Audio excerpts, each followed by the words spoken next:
Salut à tous, bienvenue sur la chaîne du Sage Conseiller. Aujourd'hui, nous allons voir ensemble la lettre de motivation Campus France. Nous allons voir ensemble aujourd'hui un exemplaire de lettre de motivation qui va vous permettre de candidater dans des formations sélectives.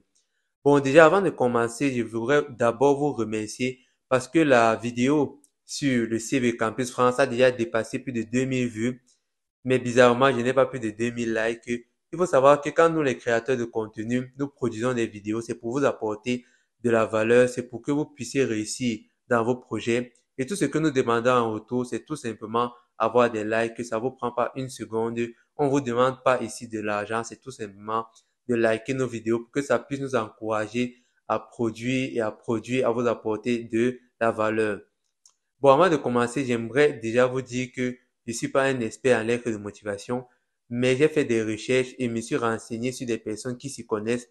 Et ceux-ci m'ont dit, ils m'ont parlé de quelle est la structure d'une bonne lettre de motivation, quelles sont les choses qu'on doit retrouver dans une lettre de motivation quand on postule pour une candidature assez sélective. Et j'ai essayé de regrouper tout ça pour que vous puissiez utiliser ces critères-là pour produire votre propre lettre de motivation. Bon, il faut savoir que cet exercice est assez abstrait parce que c'est chacun qui sait quelles sont ses compétences, c'est chacun qui sait quelles sont ses compétences propres à lui, qu'il peut valoriser en fonction des établissements, en fonction de l'établissement dans lequel il va envoyer sa candidature. Donc, il faut savoir que ceci varie beaucoup en fonction des établissements, mais aussi en fonction du niveau dans lequel vous allez candidater. Parce que celui qui va candidater pour le niveau L1 ne va pas présenter, ne va pas faire valoir les mêmes compétences que celui qui va candidater peut-être au niveau master. Et il faut également savoir ici que je vous invite, les amis, à vraiment faire des recherches sur les différents établissements dans lesquels vous allez envoyer votre candidature. Faites des recherches à ce sujet. Essayez de voir quels sont les prérequis, quels sont les critères de sélection et essayez également de vous renseigner sur les responsables. Vous pouvez même tomber sur le nom du responsable en charge de l'étude des dossiers des étudiants internationaux. Et là, ça va vous permettre de plus spécialiser votre lettre de motivation. Bon, selon moi, il faut savoir que la lettre de motivation joue un rôle plus ou moins important en fonction des différents cas. Parce que la lettre de motivation ne va pas jouer un grand rôle pour celui qui a de bonnes notes, qui a un bon parcours scolaire. Elle va juste confirmer ce que ses notes disent déjà de lui. Mais la lettre de motivation va s'avérer très importante pour cet étudiant-là qui n'a pas déjà, il ne respecte pas totalement les critères de sélection de l'établissement, mais il a un bon niveau, donc c'est cet élève-là qui est assez moyen. Là, la lettre de motivation va jouer un bon rôle pour essayer ici d'appuyer son dossier et valider sa candidature.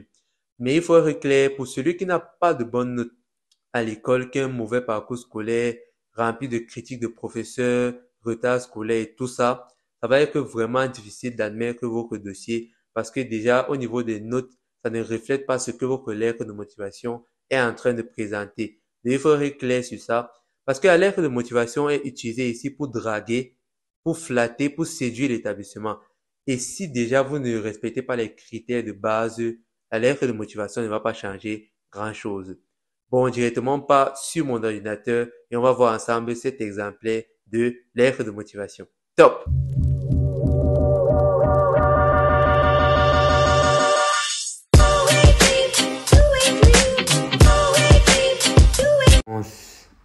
Bon, salut les amis. Là, comme promis, nous sommes sur mon ordinateur et on va aller ensemble sur l'application Canva. Là, on clique ici et on entre directement.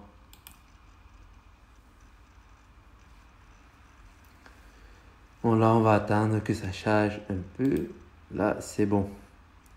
Bon, on va entrer directement dans le vif du sujet. Comme je vous ai dit, la lettre de motivation, c'est quelque chose d'assez spécialisé. Donc, ça dépend en fonction de chaque étudiant, en fonction de l'université également dans laquelle il va postuler et en fonction des critères que lui-même respecte en rapport avec l'université. Donc là, on va essayer de voir les différentes parties de la lettre de motivation et qu'est-ce que vous pouvez mettre dans votre lettre de motivation à vous. Bon, pour commencer, On a déjà l'état civil, donc la structure qu'on connaît tous d'une lettre de motivation. On a d'abord l'état civil. Ici, en haut à gauche, vous allez donner votre prénom, votre nom, votre adresse, votre numéro de téléphone et votre adresse mail. En haut à droite, mais un peu en dessous de l'état civil, ici, vous allez donner la date et le lieu. Si c'est peut-être aujourd'hui, on va dire, comme ici à Valenciennes, on va dire le 4 novembre Valenciennes. 4 novembre ou tout simplement novembre Valenciennes. Et là, vous allez mettre à l'attention de la commission de sélection au master en droit privé. Donc, j'ai choisi master en droit privé parce qu'il y a beaucoup d'étudiants, surtout de l'université, je crois, Cheikh Anta Diop, en droit qui m'ont écrit pour la lettre de motivation. Et ça qui m'a motivé à faire cette vidéo. Bon, ici, et j'aimerais également spécifier, si vous connaissez le nom du responsable en charge de l'étude des dossiers, surtout pour les candidatures des étudiants internationaux, si à travers vos recherches, vous réussissez à connaître son nom, vraiment essayez de rajouter ça. Ça va vraiment vous aider. Et maintenant, là, vous allez mettre le nom de l'université. Vous allez mettre ici l'adresse de l'université, le code postal et la ville de l'université. C'est vraiment très important de rajouter ces informations-ci. Comme ça, là, l'université va savoir que vous avez fait des recherches, vous connaissez à peu près sa localisation.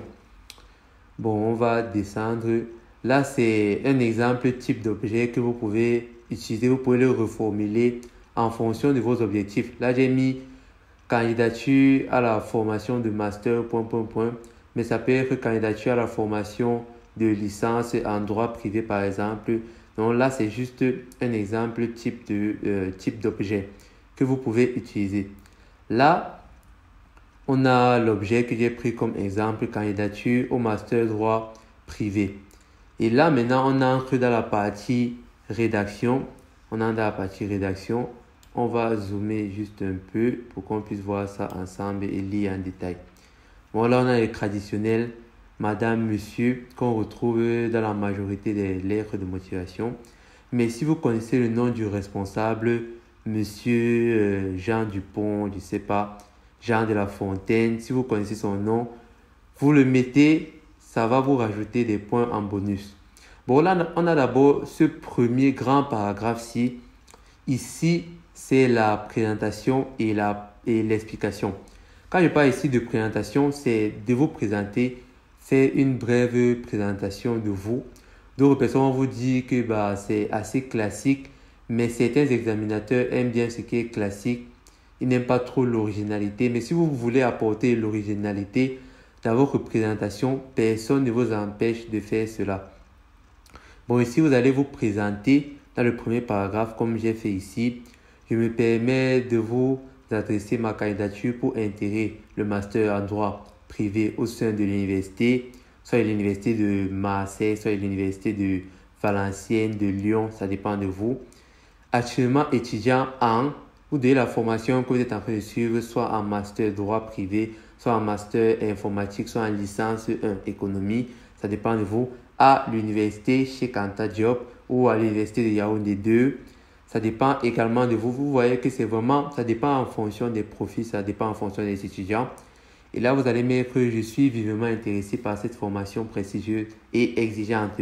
Là, on a traversé la partie où ici, vous êtes en train de vous présenter. Et maintenant, ici, dans cette deuxième partie, vous devez expliquer votre choix. Pourquoi vous avez choisi cette formation et pas une autre. Pourquoi vous avez choisi l'université en question et vous n'êtes pas parti envoyer votre candidature dans une autre université. Là, ici, c'est montrer en fait la place de l'université, à quel point c'est important pour vous d'intégrer cette université-là. Donc ici, comme vous pouvez le voir, ce choix de formation s'applique par ma passion pour le droit privé. Donc vous montrez déjà que cette formation-là, ce n'est pas un choix anodin. Vous êtes vraiment passionné par la formation que vous voulez suivre ici en France. Et là, vous devez montrer ici que vous avez fait des recherches, comme j'ai écrit ici. J'ai effectué une recherche approfondie sur les programmes offerts par diverses universités en France et j'ai constaté que le master en droit privé que l'université dans laquelle vous allez envoyer votre candidature propose et il est distingué par sa renommée. Et si vous avez même des chiffres, donc des statistiques, essayez de les rajouter ici. Et si même il y a quelque chose d'assez spécifique que l'université fait, peut-être que l'université défend peut-être un mouvement sur l'empreinte carbone, si vous pouvez rajouter ça, un mouvement écologique, si vous pouvez rajouter ça, ils vont voir que votre recherche est vraiment très approfondie. Et là, vous montrez en fait que vous avez fait plusieurs recherches, vous avez vu les différentes universités, vous avez vu que pour réussir votre projet professionnel, c'est mieux pour vous de partir dans cette université-ci. Donc là, c'est déjà un point positif pour vous. Donc c'est dans ce deuxième paragraphe de la première grande partie que vous allez montrer à l'université déjà de prime abord que vous avez choisi cette université-là. Et là, j'ai écrit, je suis convaincu que cette formation me permettra d'acquérir les compétences et les connaissances nécessaires pour réussir dans ma future carrière juridique. Donc ça, c'est déjà une phrase que vous pouvez également utiliser. La deuxième partie, c'est présentation de votre projet professionnel. Comme vous savez, le projet professionnel, c'est tout simplement ce que vous aspirez à devenir dans le futur, que ce soit à court terme, que ce soit en moyen terme, que ce soit sur le très long terme. Donc, comme vous pouvez le voir dans la deuxième partie, j'ai expliqué ici que mon projet professionnel est de devenir avocat spécialisé en droit des affaires. Donc, ça, c'est un exemple parmi plusieurs. Vous pouvez, par exemple, devenir ingénieur informatique si vous suivez une formation en informatique. Donc, ça dépend vraiment de vous. Et là, j'ai continué. Je souhaite contribuer au monde juridique en conseillant les entreprises dans leur démarche légale. Et donc, vous montrer ici vraiment que vous connaissez un peu, à peu près, ce que vous allez faire dans le futur. Et vous savez que le master, en suivant cette formation de master en droit privé dans cette université, et là, si je prends master en droit privé, c'est juste un exemple, ça va vous permettre de développer les compétences qui vont vous permettre d'atteindre vos objectifs. Et là, on a cette phrase ici, vous pouvez changer également en fonction de vous. C'est juste vous donner un certain canevas, certains critères que vous pouvez utiliser en fonction de vous. Je suis convaincu que cette formation me fournira des compétences juridiques pointues et la compréhension approfondie du droit privé nécessaire pour exceller dans ma future carrière, dans mon futur métier. Donc, c'est ici là que vous devez parler à peu près de votre projet professionnel et montrer à l'école que c'est en suivant la formation dans cette école-là que vous allez pouvoir en fait réaliser votre projet professionnel. Maintenant, dans la troisième partie, ce troisième grand paragraphe, ici, vous allez tout simplement montrer quelles sont vos qualités et vos compétences. Donc, c'est ici que vous allez flatter l'établissement et montrer que vous n'êtes pas n'importe qui en fait. Vous allez montrer ici à l'université que vous avez de la valeur. Si par exemple on entre dans le domaine du droit privé, ici il y a par exemple la rédaction des contrats, la connaissance des différentes parties d'un procès que vous pouvez mettre en place. Si c'était peut-être l'économie, on va peut-être dire vous connaissez rédiger, vous connaissez peut-être lire un bilan, lire un compte et résultat. Vous connaissez également rédiger des inventaires. Ça, ce sont des compétences sur le plan pratique que vous savez faire. Donc là, ici, vous allez pouvoir mettre toutes les compétences. Donc là, ici, vous allez pouvoir mettre toutes les compétences que vous avez pu développer, que ce soit au cours de certains stages, que ce soit au cours d'un job, que ce soit au cours de vos loisirs. Il va falloir les mettre ici, les présenter ici, les mettre en illustration pour que l'université puisse voir. Et si vous connaissez même certaines compétences qui peuvent plaire à l'université en fonction des critères de sélection, il faut les rajouter. Comme ici, j'ai mis, je suis conscient que le master en droit privé est exigeant. Moi, je suis déterminé. Et là, vous présentez vos compétences là. Bon, je ne maîtrisais pas tout, mais j'ai essayé de vous citer un peu. C'est vous qui connaissez vos compétences en fonction de la formation que vous êtes en train de suivre. Là, j'ai juste voulu briefer ça un peu en quelques mots. et vous dire ça de manière orale, que ici, vous devez présenter ces compétences-là que vous savez en fait que ces compétences-là peuvent plaire à l'université en fonction de la formation que vous êtes en train de suivre actuellement. Ici, il y a la demande, la traditionnelle demande de rendez-vous. Ça, c'est la 4e partie. Que ce soit pour postuler, que ce soit pour du travail, que ce soit pour une formation, il faut toujours demander un rendez-vous où vous allez pouvoir exprimer de manière plus approfondie vos motivations. Et ici, ça peut être, l'université peut essayer de vous recontacter peut-être à travers un entretien en FaceTime, soit par Skype, soit à travers un entretien téléphonique, c'est possible. Il y a des gens qui ont eu à voir ça au cours de leur formation, au cours de leur candidature, autant pour moi. Et enfin, on a les formules de politesse. Là, c'est ouvert à tout le monde. C'est la partie que tout le monde préfère. Je vous remercie sincèrement de l'attention que vous portez à ma candidature et à l'opportunité qui me serait offerte d'intégrer cette prestigieuse formation. Donc là, il faut vraiment montrer ici que vous mettez vraiment l'université à un certain piédestal. Donc, c'est également ça qu'il va falloir faire. Ici, il y a le cordialement, il y a le bien à vous. N'oubliez pas surtout votre nom, mais également votre signature, c'est très important.